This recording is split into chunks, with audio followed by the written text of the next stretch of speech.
আজ আমি একটি ভাপা পিঠার রেসিপি করছি। তার জন্য আমি হাফ বাটি দই নিয়ে নিয়েছি। আর দইয়ের সঙ্গে ঠিক এক বাটি সুজি নিয়ে নিলাম, সামান্য একটু লবণ, 3 চামচের মতন গুঁড়ো চিনি।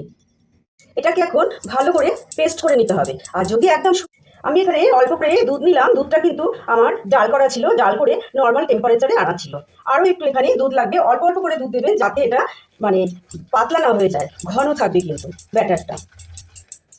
ফেটিয়ে নিয়েছি, ঠিক এইরকম হয়েছে। এবার আমরা ঢাকা চাপা দিয়ে রেখেছি। আর এখানে এক বাটি থেকে একটু কম নারকেল কোড়া নিয়েছি। এটার একটা ভালো করে সুন্দর করে পুর বানিয়ে নেব। একটুখানি এলাচের গুঁড়া দিয়ে দিলাম। আমাদের পুরটা তৈরি হয়ে গেছে। এর মধ্যে আমি একটু বেকিং পাউডার দিয়ে দিলাম, সমপরিমাণ বেকিং সোডাও দিয়ে দিলাম। আবার এটাকে হুইস্কারের সাহায্যে ভালো করে ফেটি। এবার আমি 3টে বাটি নিয়েছি স্টিলের। 3টে বাটিতে কিন্তু তেল ব্রাশ করে নিয়েছি, 3টেতেই তেল ব্রাশ করে নিয়েছি। এরকম করে এক একটা বাটিতে অল্প অল্প করে ব্যাটার দেবো। এক হাতা ব্যাটার দিলাম। বাটিতেই ব্যাটার দিয়ে কিন্তু ট্যাপ ট্যাপ করে নিয়েছি। এবার যে নারকেলের পুরটা করলাম, নারকেলের পুরটা কিন্তু সমস্ত জায়গাতে দিয়ে দিচ্ছি। 3টে বাটিতেই কিন্তু ভালো করে ব্যাটার দিয়ে তার উপরে পুরটা কিন্তু দিয়ে দিয়েছি। এবার এই পুরটার উপরে আবার একটু এই ব্যাটারটা দেবো, ওপরে একদম দিয়ে পুরোটা ঢেকে দেবো। এখানে আমি একটা কড়াই বসিয়ে দিয়েছি। কড়াইয়ের ভেতরে জল আছে, ওপরে ঢাকনা দিয়ে ঢেকে দিয়েছি। আর নিচে আছে ঝাঁঝরি। আর এই ঝাঁঝরিটার ওপরে আমরা কিন্তু এইগুলো বসিয়ে দিচ্ছি। 3টেই কিন্তু বসিয়ে দেবো। 3টেই বসিয়ে দিয়েছি। ঠিক 10 থেকে 15 মিনিট পরে আমরা এটা নামিয়ে নেব। আবার ঢাকনাটা ঢেকে দিলাম।